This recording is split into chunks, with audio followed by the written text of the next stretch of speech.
Assalamualaikum warahmatullahi wabarakatuh. Kali ini kita akan membahas rem blok ya.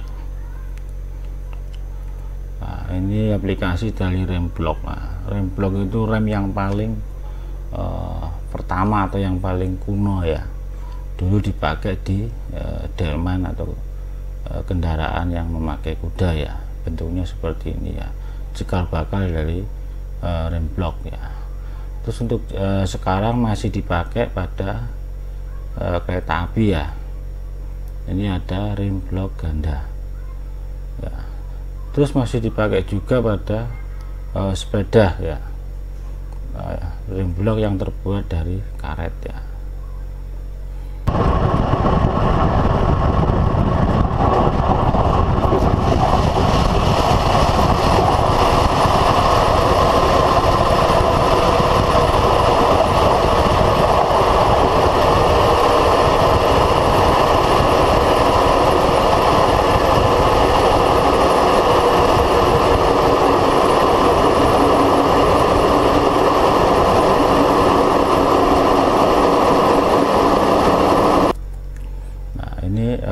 Prosedur analisa untuk perencanaan rem blok ya. Pertama kita mencari distribusi tekanan pada permukaan gesek ya. Terus yang kedua mencari hubungan tekanan maksimum dan tekanan pada setiap titik dari rem bloknya ya, atau permukaan geseknya ya. Terus yang ketiga menggunakan kesetimbangan statis seperti gaya gesek, daya, dan reaksinya ya. Nah, konstruksi rem blok secara umum dapat dibedakan dalam 3 kondisi ya, berdasarkan tumpuan handle penggerak remnya ya. Adapun rumus umum yang digunakan yaitu gaya tangan setial, Ft sama dengan mu kali Fn. M itu koefisien gesek, Fn itu gaya normal yang terjadi pada proses pengereman ya. Terus yang kedua torsi ya. Torsi itu kan gaya dikalikan rengan. Nah, pada kasus ini torsinya kan gaya dikalikan jari-jari ya. Ft kali ikan R, sedangkan Ft tadi kan mu kali Fn, sehingga torsi sama dengan mu kali Fn kali R, koefisien gesek kalikan gaya normal dikalikan jari-jarinya ya. Nah, ini contoh kasus dari rem blok ya. Untuk kasus yang pertama, rem blok dengan tumpuan segaris dengan gaya tangan sial. Nah, ini segaris dengan bidang kontak dari rem bloknya ya. Ketika roda berputar berlawan arah jarum jam, maka gaya tangan sialnya akan bergerak ke kiri ya. Ketika drum atau tromol bergerak berlawanan dengan arah jarum jam, maka arah gaya tangan sialnya ke arah kiri ya. Terus sebaliknya, ketika drum atau tromol bergerak ke arah searah dengan jarum jam, maka gaya tangan sialnya akan bergerak ke kanan ya. Nah, sehingga kita bisa menjabarkan sigma momennya ya.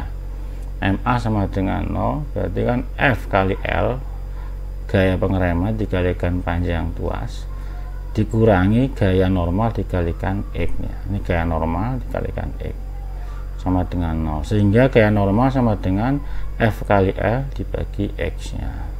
Sedangkan untuk torsinya Fn dikalikan mu dikalikan R jaraknya ya, sehingga torsi mu kali F kali L dibagi X dikalikan R ya. Nah, untuk kasus yang pertama ini besarnya torsi rem yang terjadi baik dari searah dengan jarum jam maupun berlawan jarum jam, nilainya sama ya.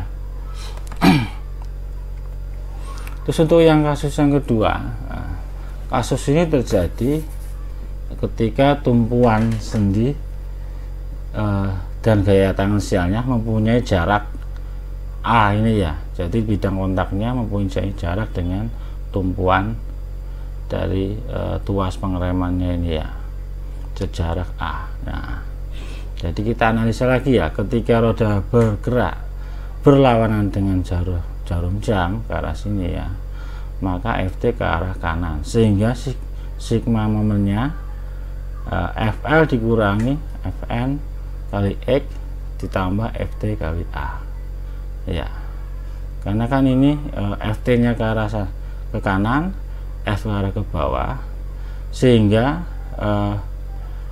Fl menambah gaya yang dibutuhkan untuk pengereman ya, atau Ft berlawanan dengan gaya Fl nya ya.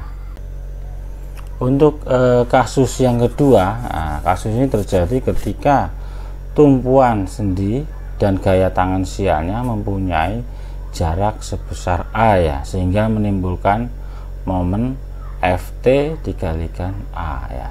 Nah, terus kita analisa lagi untuk sigma momennya ya. Karena Ft berlawanan dengan gaya F, gaya pengeremannya, maka Fl sama dengan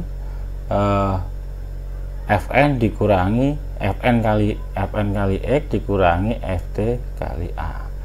Nah, jadi kalau dipindah ke sini jadinya Fl dikurangi Fn kali X ditambah Ft kali A ya, sehingga diturunkan, maka didapatkan gaya normalnya Fn sama dengan F kali L dibagi X min mu kali A ya.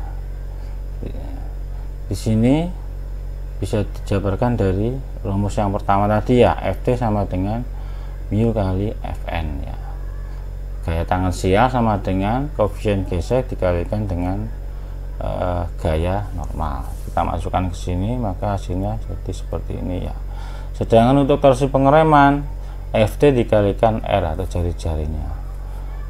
Jadi mu kali Fn kali R. Nah, ini ya, kita masukkan ke sini, sehingga didapatkan untuk torsi pengereman mu kali R kali F kali L dibagi X min mu kali A. Ini untuk jika roda berputar berlawanan dengan jarum jam ya. Terus untuk roda berputar searah dengan jarum jam, berarti kan gaya F searah dengan gaya tangan sial. Nah, berarti kan Fl sama dengan Fn ditambah Fn kali X ditambah Ft kali A. Terus pindahkan ke sini semua, jadikan Fl dikurangi Fn kali X dikurangi Ft kali A sama dengan 0. Terus kita jabarkan semua, sehingga didapatkan Fn kali X plus mu kali A sama dengan F kali L, sehingga untuk gaya normalnya Fl dibagi X plus mu kali A. Nah, sedangkan torsinya kita masukkan juga, sehingga didapatkan mu kali Fl kali R dibagi X plus mu kali A. Nah, ini perbedaannya ini ya, kalau BJJ berlawanan jarum jam, X nya dikurangi mu kali A, sedangkan untuk searah jarum jam X ditambah mu kali A. Ini untuk kasus rem blok yang kedua, ketika tumpuan sendi dan gaya tangan sial mempunyai jarak A ya. Di sini gaya tangan sialnya tumpuannya di atas dari bidang kontak dari rem blok itu sendiri ya. Terus untuk kasus yang ketiga, kasus ini terjadi jika tumpuan sendi dan gaya tangan sial mempunyai jarak sebesar A, tetapi tumpuan sendinya di bawah dari bidang kontak antara rem sama drumnya ya. Jadi kita turunkan berbeda dengan kasus yang kedua, atau kebalikan dari kasus yang kedua. Ketika roda berputar berlawanan arah jarum jam, maka Fl berlawanan arah dengan Ft ya, sehingga sigma momennya Fl min Fn kali X dikurangi Ft kali A sama dengan 0. Nah, terus kita jabarkan semua sehingga didapatkan untuk gaya normalnya Fn sama dengan F kali L dibagi X plus mu kali A ya. Terus untuk torsinya Ft kali R sama dengan mu kali Fn kali R, sehingga didapatkan mu Fl R dibagi X plus mu kali A. Ini untuk yang berlawanan jarum jam. Terus untuk yang sejajar jarum jam kebalikannya ya, Ft nya searah dengan gaya pengereman atau F, sehingga didapatkan persamaannya Fl dikurangi Fn kali X ditambah Ft kali A, sehingga didapatkan untuk gaya normal Fn sama dengan Fl dibagi X min mu kali A. Terus untuk torsinya didapatkan mu kali R kali F kali L dibagi X min mu kali A ya. Kasus ini kebalikan dari kasus yang kedua karena perbedaan antara jarak tumpuan dengan gaya tangensial ya. Terus ini ada sedikit catatan, jika sudut kontak lebih dari 60 derajat maka koefisien gesek yang digunakan adalah koefisien gesek ekuivalen ya. Kita ketahui 2 theta lebih besar dari 60 derajat ya. Ini sudut kontaknya 2 theta lebih besar dari 60 derajat, maka yang dipakai koefisien gesek yang ekuivalen ya. Sehingga koefisien gesek ekuivalen sama dengan 4 kali mu kali sin theta dibagi 2 theta plus sin 2 theta. Terus untuk torsi pengereman persamaannya sama, cuman diganti sama koefisien gesek yang ekuivalen ya. Terus catatan berikutnya untuk rem blok ganda juga berlaku torsinya ya. Torsi total Ft1 ditambah Ft2 dikalikan R, karena ada 2 ya rem bloknya ya. Sini ada contoh soal ya. Sebuah rem blok tunggal dengan diameter drum 25 cm dan sudut kontak 90. Jika gaya yang diperlukan untuk mengoperasikan 700 Newton atau 70 kg dan koefisien gesek drum dan sepatu rem 0,35, cari torsi yang ditransmisikan ya. Terus kita cari dulu, karena ini sudutnya lebih besar dari 60, maka kita pakai yang koefisien gesek yang ekuivalen ya. Mu aksen sama dengan 4 mu kali sin theta dibagi 2 theta plus sin 2 theta. Nah, kita masukkan ya persamaannya ini ya, sehingga didapatkan untuk koefisien gesek yang ekuivalen sebesar 0,385.